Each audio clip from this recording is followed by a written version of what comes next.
இன்றைக்கு ஆகவே தான் ராமனை இப்போ தேர்தல் பிரச்சாரம் ஆக்கியிருக்கிறார். ஒரு புல்மாவா கிடைச்சது, இன்னைக்கு வேற எதுவும் கிடைக்கல. ஆகவே ராமன் கிடைப்பாரான்னு தேடிக்கொண்டிருக்கிறார்கள். ஆனால் ராமன் ஏற்கனவே தமிழ்நாடு இந்தியாவுக்கே இப்போ வழிகாட்டப் போகிறது. அதனால தான் இந்தியா கூட்டணி தமிழ்நாட்டுக்கு வந்திருக்கிறது. தமிழ்நாடு இந்தியா கூட்டணி இருக்கிறது. இப்போ இதுவரையில் நம்முடைய அந்த திராவிட மாடல் ஆட்சி, ஒப்பற்ற முதலமைச்சர் அவர்களுடைய தலைமையில் நடக்கக்கூடிய ஒரு ஆட்சி, தமிழ்நாட்டை தாண்டி தென் மாநிலங்களிலும் சிறப்பாக இங்கே அவர்கள் கணக்கு திறக்க முடியாது, காவிகள் வர முடியாது. என்னதான் பக்தியை காட்டினாலும் மிக முக்கியமாக அவர்கள் வர முடியாது என்று தெளிவாகிவிட்டது. தெளிவாகிவிட்ட காரணத்தினால வடக்கை நோக்கி பார்க்கிறார்கள். எப்படி அங்கு கிடைக்கும் என்று எண்ணி பார்க்கிறார்கள். கிழக்கேயும் அவர்களுக்கு வாய்ப்பு இல்லை என்பது புரிந்துவிட்டது. மேற்கேயும் மிகப்பெரிய கேள்விக்குறி உருவாகி இருக்கிறது. எனவே வடக்கு எல்லா திசைகளிலும் கதவு சாத்தப்படுகிற நேரத்தில் இந்த கோயில் கதவை திறந்தாவது உள்ளே போகக்கூடிய அளவிற்கு மயக்க பிஸ்கட்டுகளை தயாரிக்கிறார். இந்த மயக்க பிஸ்கட்டுகள், பக்தி இருக்கிறதே அது ஒரு மயக்க பிஸ்கட். ரயிலில் இந்த மயக்க பிஸ்கட்டுகளை பற்றி நீங்கள் அடிக்கடி செய்தியாளர்கள்லாம் இங்கே இருக்கீங்க, பல செய்தி ஊடகங்களில் செய்தித்தாள்களில் அடிக்கடி செய்தி வரும். ரயிலில் பயணம் செய்து கொண்டவர்கள் பயணம் நீண்ட நேரம் இருக்கும்போது கொஞ்சம் அறிமுகமாவாங்க. அறிமுகமான உடனே என்ன பண்ணுவாங்க, பிஸ்கட்டை எடுத்து தாவணும் வாயில் போட்டுக்கிட்டு உங்களுக்கும் பிஸ்கட் கொடுக்குற மாதிரி சொன்ன உடனே, ஓ அவரும் சாப்பிட்றாரு என்பதற்காக நீங்கள் வைத்துக்கொண்டு அந்த விருந்தோம்பல் போல் இருக்கு நட்புக்காரன்னு கொடுத்த உடனே அந்த பிஸ்கட்டை சாப்பிட்டு அவர்கள் போகும்போது கடைசியில் அவர்கள் போய் விடுவார்கள். இறங்க வேண்டிய இடமும் தெரியாது, இவர்கள் கையில் வைத்திருந்த பொருளும் இவர்களுக்கு கிடைக்காது. முடிச்சு பார்த்தா ஒன்றுமே இருக்காது. அதான் மயக்க பிஸ்கட்களை கொடுத்து மோசடி என்று செய்திகள் வரும். அதே தான் இப்போ ராமன் கோயிலும் மயக்க பிஸ்கட் தான், பக்தி தான். அதில் யாருக்கும் அதை பயன்படுத்தி கொண்டு அவர்கள் வேற சொல்கிறதுக்கு இல்லை. அதுதான் மிக முக்கியம். அவருடைய திட்டமெல்லாம் இன்றைக்கு மக்களுக்கு விளங்கி விட்டது. என்ன சொல்லி பதவிக்கு வருவதற்கு ஆசை காட்டினார்கள் முன்னால, பெரிய பெரிய வார்த்தைகள், சப்கா சாத் சப்கா விகாஸ்னார். மிகப்பெரிய வளர்ச்சி வளர்ச்சி வளர்ச்சின்னார்.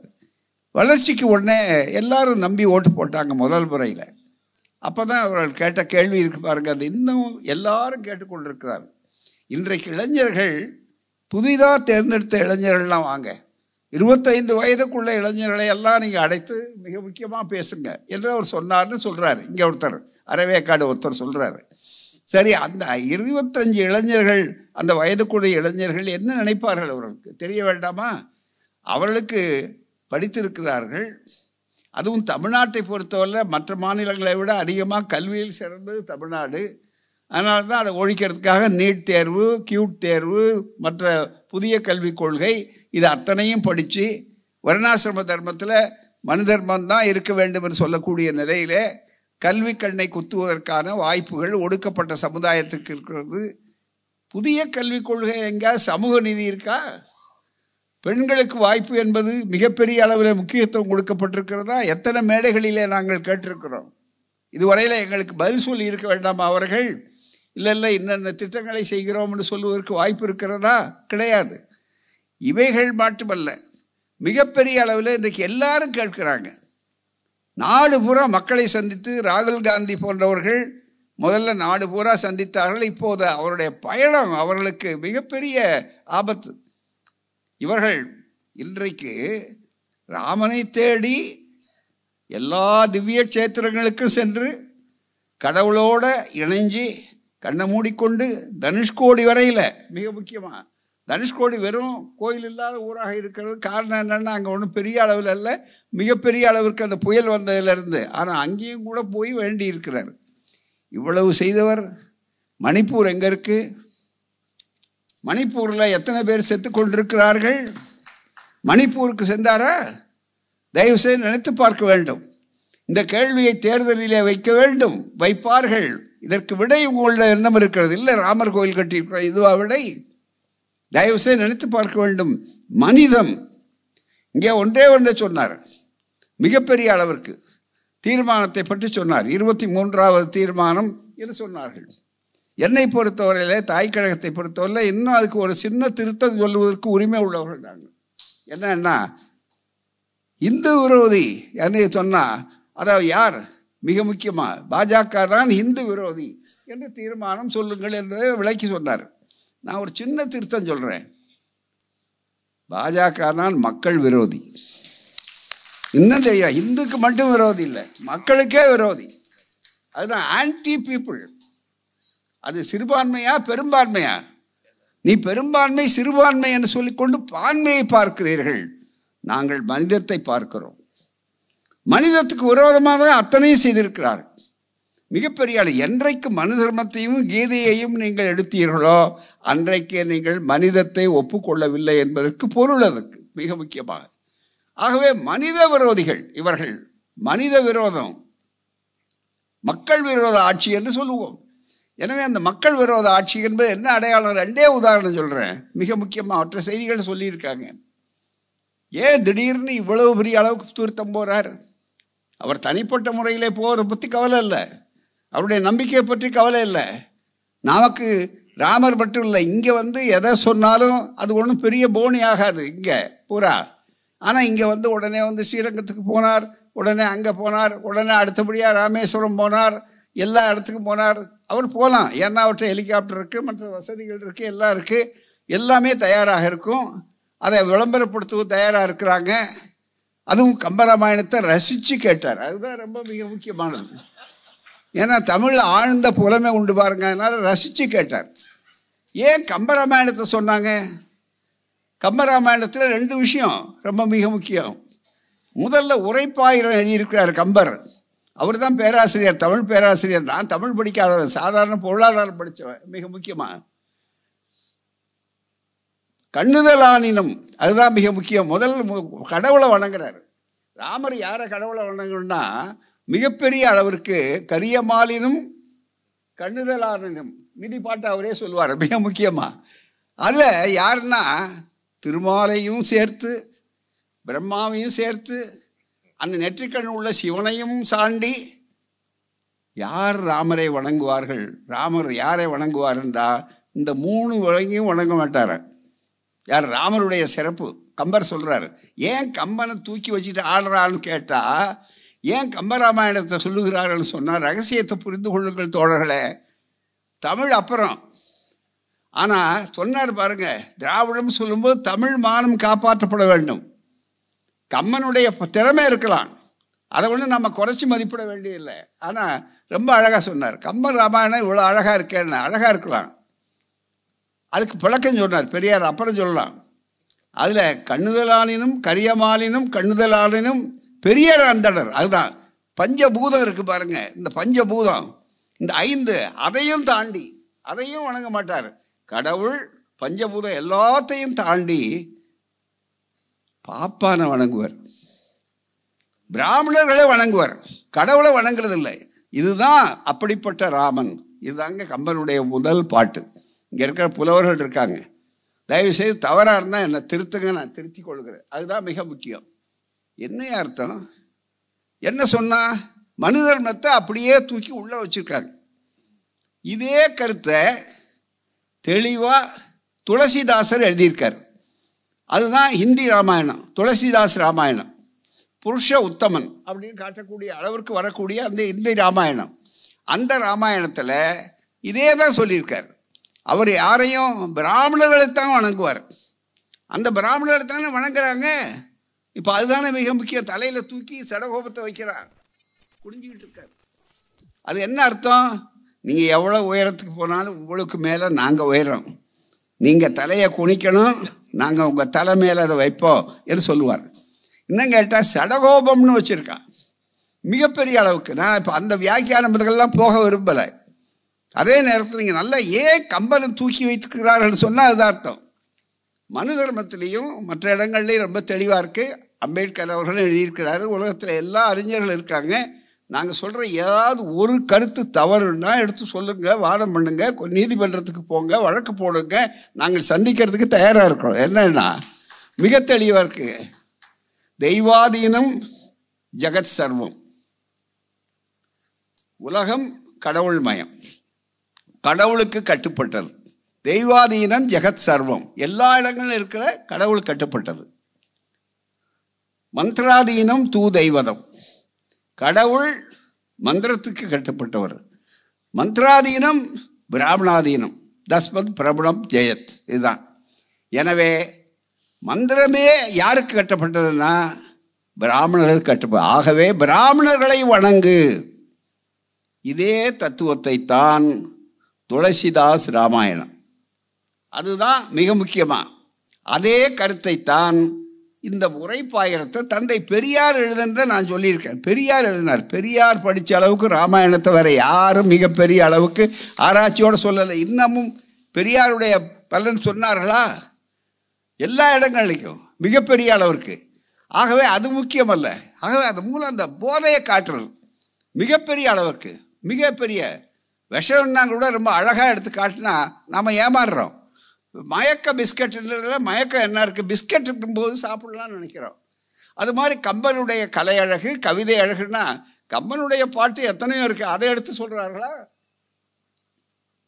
இது மிக முக்கியம். ஆகவே அது முக்கியமல்ல நண்பர்களே. அவர்களுக்கு அதை பயன்படுத்தி, அந்த போதையை பயன்படுத்தி இன்றைக்கு இருக்கிற பிரச்சனைகளை மறக்க வேண்டும். அதுதான் மிக முக்கியம். ஏன்னா கேள்வி கேட்குறாங்க, அதுக்காக பதில் சொல்வதற்கு அவர் தயாராக இல்லை. மனித நேயம் அப்படின்னு மனிதர்கள் மக்கள் விரோதம்னு நாம் ஏன் சொல்லுகிறோம்னு சொன்னால் நண்பர்களே, மணிப்பூருக்கு அவர் போனாரான்னு கேட்குறாங்க.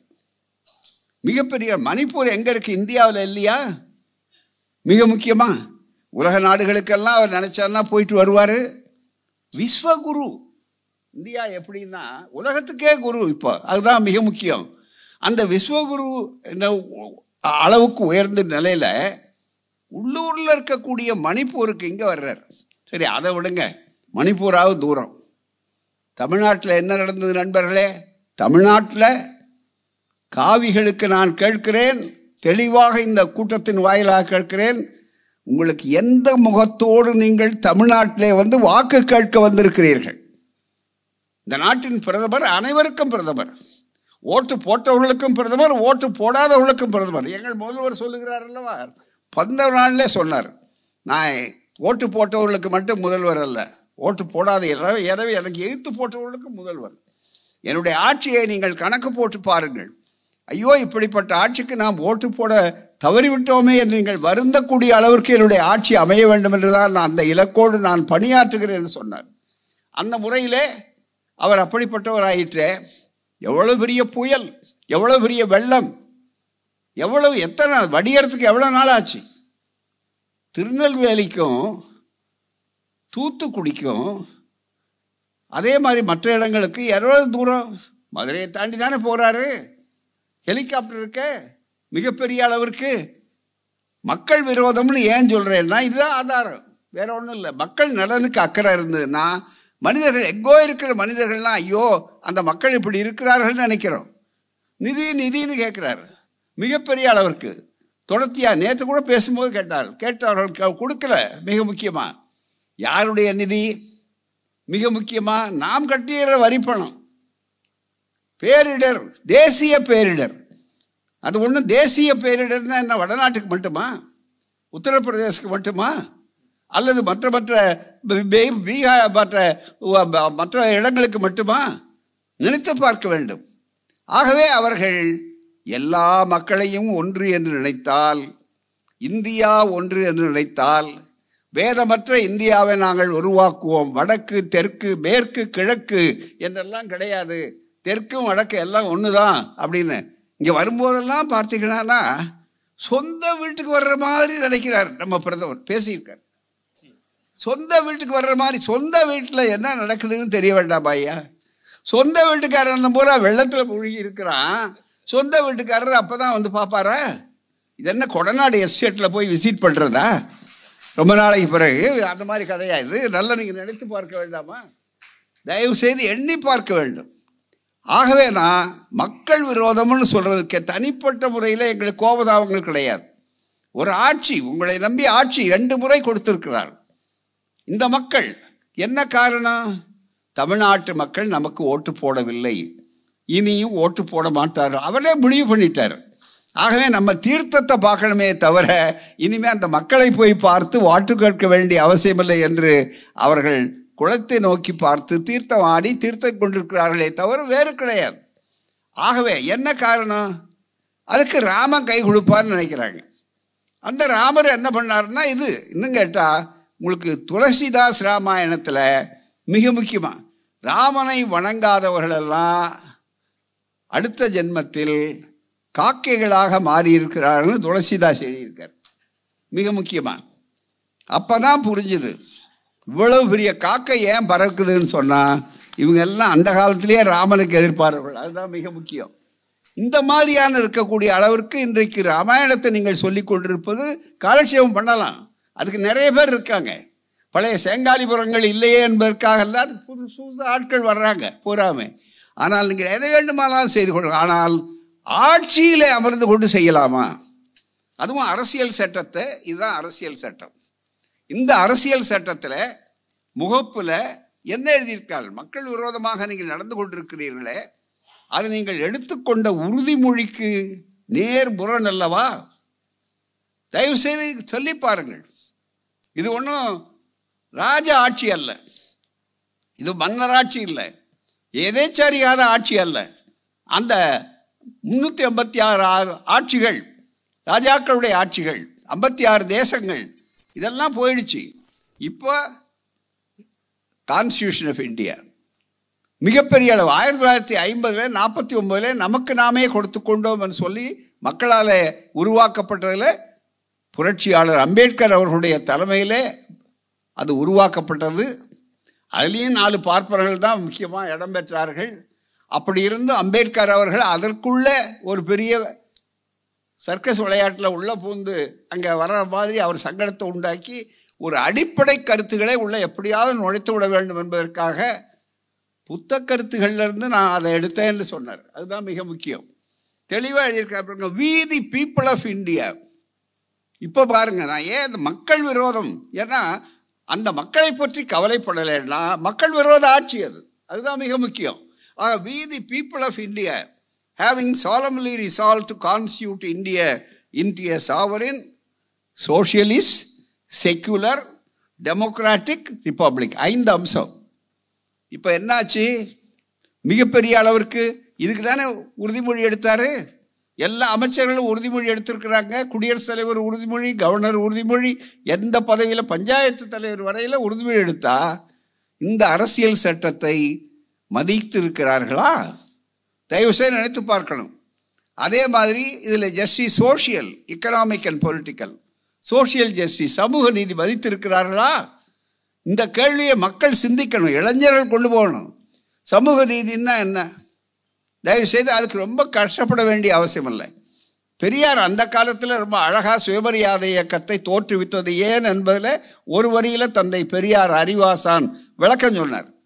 திருக்குறள் கூட 7 வரி 7 வார்த்தை இருக்குது. இங்கே 2 வார்த்தை தான். அனைவருக்கும் அனைத்தும் தீர்ந்து போச்சு. அனைவருக்கும் அனைத்தும் மக்களில் இதுதானே மக்கள் அணுகுமுறை. ஒரு மக்களாட்சின்னா என்ன, ஒரு சமதர்ம ஆட்சின்னா என்ன? அனைவருக்கும் அனைத்தும், அதுதானே. இப்போ யாருக்கும் சங்கடம் இருக்காத, அனைவருக்கும் அனைத்தும் கிடக்குதா? இல்லையே. மாநில மக்கள் மத்தியிலேயே இப்படி வேதம் எல்லா மக்களும் ஒன்றியது சொன்னால் ஒரு சாதாரண படகு கவுறுகிறது. அதில் இருக்கிறவர்களும் உயிர் உள்ளவர்கள், அந்த உயிர்களையும் மதிக்கிறோம். அது குஜராத்தாக இருந்தாலும், அது எந்த ஊராக இருந்தாலும், உத்தரப்பிரதேசமாக இருந்தாலும், அங்கே இருக்கிறவனும் நம்ம சகோதரன் தான், மனிதன் தான், எங்களுக்கு மாறுபட்டவன் இல்லை. மிக முக்கியமானால் தான் இந்தியா கூட்டணின்னு சொல்கிறோம்.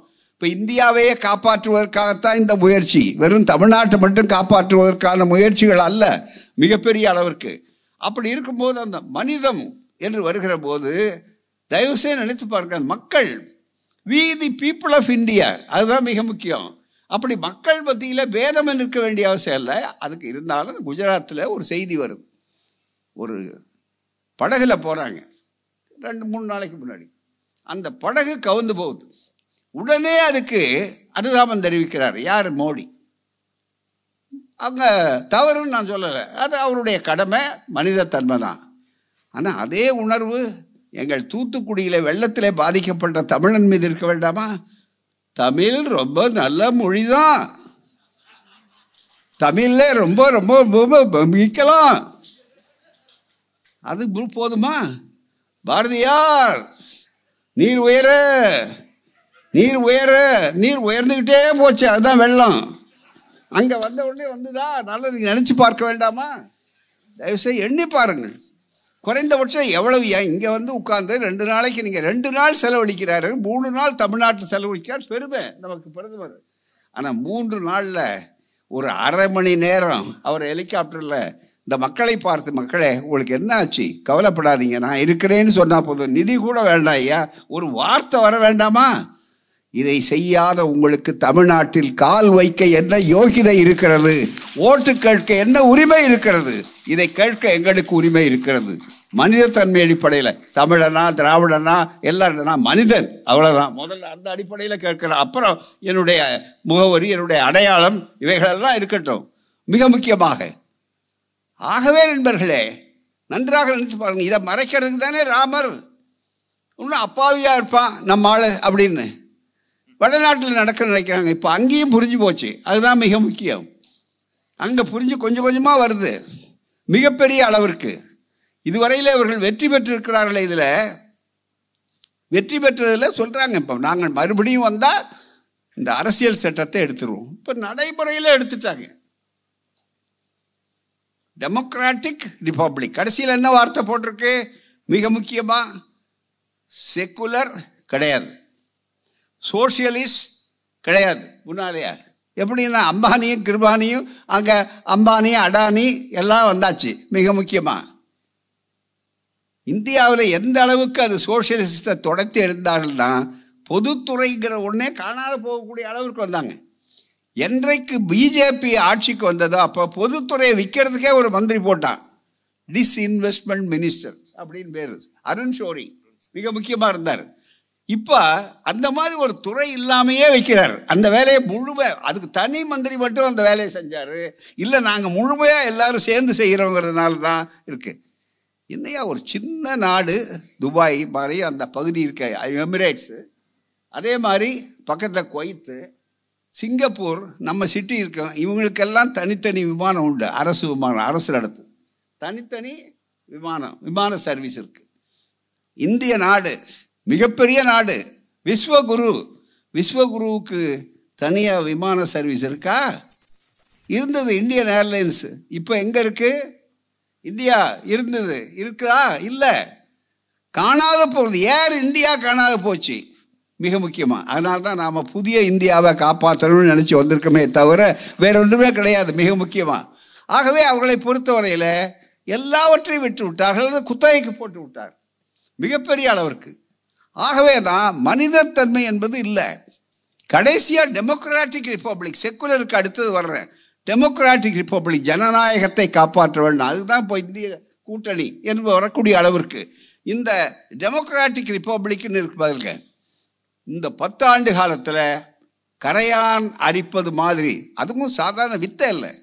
நம்ம பிரதமர் இருக்கார் பாருங்க, பக்தியில் உச்சகட்டம், எல்லாத்துலேயும் பக்தி. போன விட்டால் நெடுஞ்சாங்கடியாக விழுந்தார், அங்கே விழுந்தார், இங்கே விழுந்தார், எல்லா இடத்துலையும் விழுந்தார் பூராமே.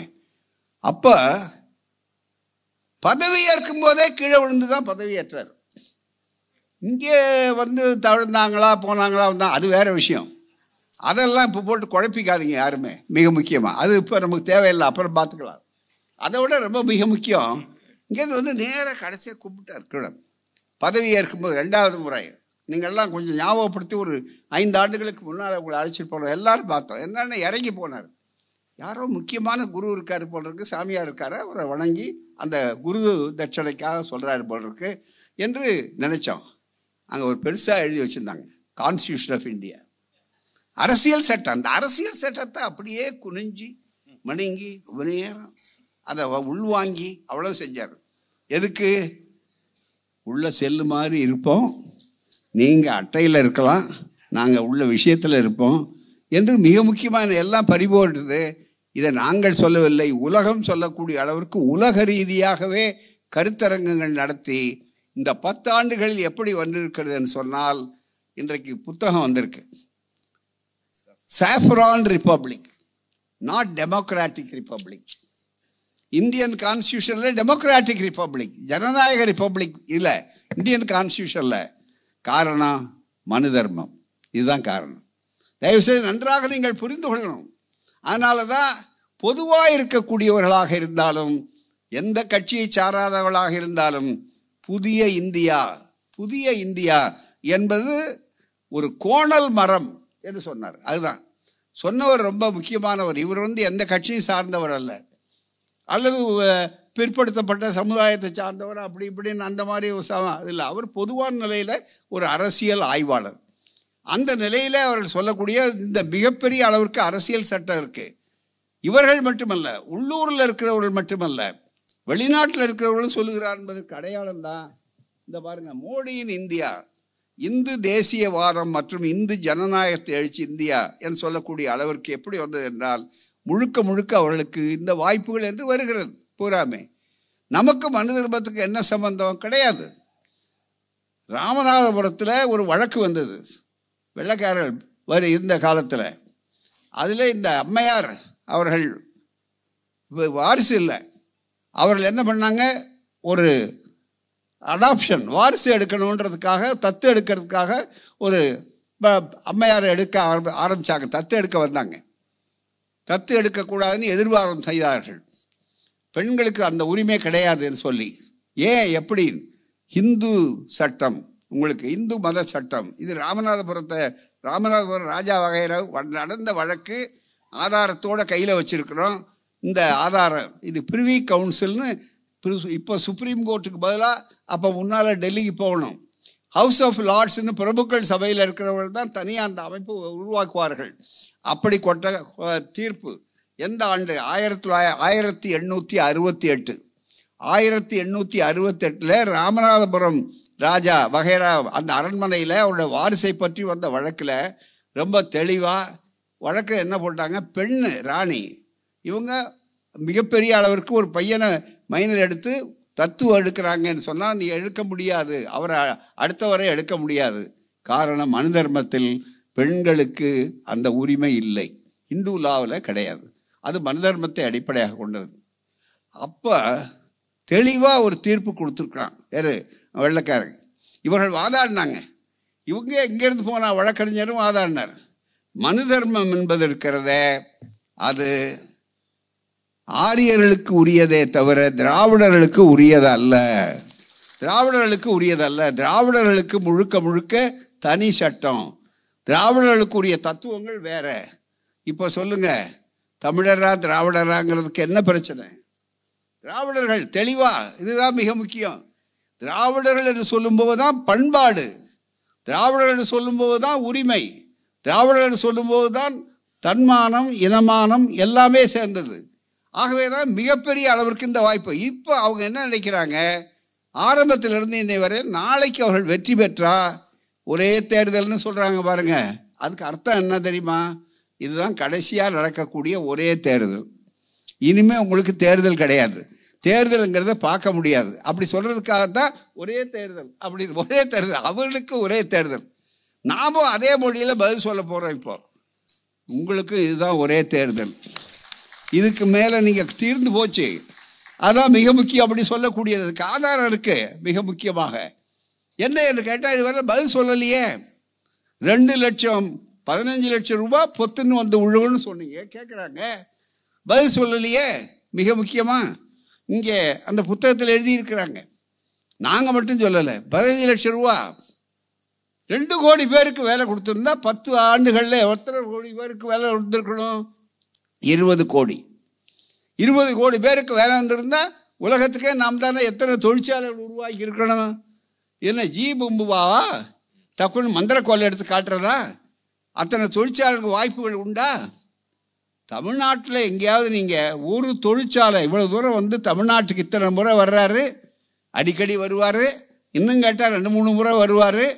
அப்படியெல்லாம் வந்து எத்தனை முறை நீங்கள் வந்தாலும் தமிழ்நாட்டில் உங்களுக்கு எப்படி வெள்ளத்துக்கு நீங்கள் வராமல் ஒரு ஆறுதல் கூட சொல்ல உங்களுக்கு உரிமை இல்லைன்னு சொல்லுகிறோமோ, அதே போல் மிகப்பெரிய அளவிற்கு நாங்கள் இத்தனை 1000 கோடி கொடுத்தோன்னு இங்கே சில கூலிகளெல்லாம் அனுமார் பட்டாளம் மாதிரி சில பேரை விட்டு அறவேக்காடுகள்லாம் அனுமார் பட்டாளமாக இருக்கக்கூடியவர்கள் பேசுகிறார்களே, அவர்கள் சொல்லட்டுமே, என்ன பெரிய திட்டத்தை தமிழ்நாட்டில் இதுவரை மத்திய அரசு உருவாக்கி இருக்கிறது. எண்ணி பாருங்க. ஒரு செங்கல்பட்டில் ரொம்ப நாளைக்கு முன்னால ஒரு தொழிற்சாலை ஆரம்பித்து மத்திய அரசின் சார்பாக அந்த தொழிற்சாலை மூடப்பட்டு 8 ஆண்டு, அப்போ 7 ஆண்டு, இப்போ 9 ஆண்டுகள் ஆகிறது. ஆக்சிஜன் சிலிண்டர் அந்த கோவிட் நேரத்தில் கிடைக்கலன்னொன்னே எல்லாம் தண்ணாங்க. இன்னும் கேட்டால் டெல்லியில் சிலிண்டருக்கு பெரிய லஞ்சமெல்லாம் கொடுத்தாங்க. பல பிணங்கள் வந்தது. காஷ்மீரில் மற்றும் காசி போன்ற இடத்துல, உத்தரப்பிரதேசத்தில் இன்னும் அவதிகள் மிகப்பெரிய அளவுக்கு. உத்தரப்பிரதேசத்தில் இன்னும் அதை பற்றி ஒரு டாக்டரே ஒரு நூலே எழுதியிருக்கிறார், மிகப்பெரிய அளவிற்கு. ஆகவே இவ்வளவு செய்திகள் இருக்கக்கூடிய அந்த சூழ்நிலையில் நம்முடைய முதல்வர் தான் இந்தியாவில் வேறு எந்த முதல்வரும் செய்யாததை திராவிட இயக்கத்தினுடைய ஒப்பற்ற மாடல், எடுத்துக்காட்டான மாடல் முதல்வர் செய்தார். நேரடியாக போய் நோயாளியை அந்த ட்ரெஸ்ஸை போட்டுக்கிட்டே போய் மருத்துவமனையில் பார்த்த ஒரே ஒரு முதலமைச்சர் எங்கள் முதலமைச்சர் தான், மிகப்பெரிய அளவிற்கு. அப்போ சொன்னாங்க, இன்றைய மருத்துவத்துறை அமைச்சரும் சுப்பிரமணியம் அவர்களும் மாசு அவர்களும் மிகப்பெரிய அளவுக்கு தீவிரமாக அங்கெங்கே அலைந்து கொண்டிருந்தார்கள். எல்லா இடங்கள்லையும் புது இடங்களில் சிலிண்டர்கள் எவ்வளவு கொண்டு வந்து நிறுத்தணும். அப்போ தொழில் அமைச்சர், நம்முடைய இன்றைய நிதியமைச்சராக இருக்கக்கூடிய தங்கம் தென்னரசு அவர்கள் உடனே அவர்கள் போய் பார்த்து கேட்டார். இதுக்காக டெல்லிக்கு போனார். இந்த மூடி வச்சுருக்கீங்க செங்கல்பட்டில், அதை நாங்கள் இயக்குறோம், நீங்கள் அனுமதி மட்டும் கொடுங்க, அதில் கேஸ் சிலிண்டர் உருவாக்கு என்று சொல்லி மூடி, உங்களால் நடத்த முடியாத மத்திய அரசு திட்டத்தை மூடி வைத்திருக்கிற ஒரு தொழிற்சாலையை நாங்கள் நடத்துகிறோம், மக்களுக்கு பயன்பட வேண்டும் என்று. மக்கள் விரோதம் என்று ஏன் சொல்கிறோன்னா, அலங்காரத்துக்கல்ல, எதிர்ப்புக்கல்ல, வெறுப்புக்கல்ல. நாங்கள் யாரையும் வெறுக்கிறவர்கள், எல்லோரையும் அணைக்கிறவர்கள், எல்லோரையும் விரும்பக்கூடியவர்கள். யாதும் ஊரே யாவரும் கேளீர் என்ற திராவிட தத்துவத்தின் கீழே இருக்கக்கூடியவர்கள். ஆக எங்களுக்கு வெறுப்பு வர வேண்டிய தேவையில்லை. அந்த சூழ்நிலையில் இந்த மனிதர்களுக்கு பயன்படட்டியா அப்படிங்கிறதுக்காக கேஸ் சிலிண்டர் அதை உருவாக்குறோன்னு கேட்டாங்களே, அன்றைக்கு கொடுத்து தெளிவாக நேரடியாக போனார். இன்றைக்கு வரையில் அனுமதி உண்டா? இதை விட பழகும் மக்கள் விரோதம் வேறு என்ன? எந்த மக்களுக்கு பயன்படுறாங்க? நோயாளிக்கு பயன்படுயா. நோயாளிக்கு அதை பயன்படுவதற்கு கூட நீங்கள் தயாராக இல்லை. தமிழ்நாட்டில் ஒரு ஏற்கனவே இருந்த திட்டம், மூடப்பட்ட தொழிற்சாலையை நாங்கள் நடத்துகிறோம் என்று மாநில அரசு கேட்கிறது. கொடுக்க வேண்டியது வெறும் அனுமதி. அந்த அனுமதியை கூட நீங்கள் கொடுக்க மறுத்தீர்கள் என்றால் மக்கள் விரோதம் அல்லவா?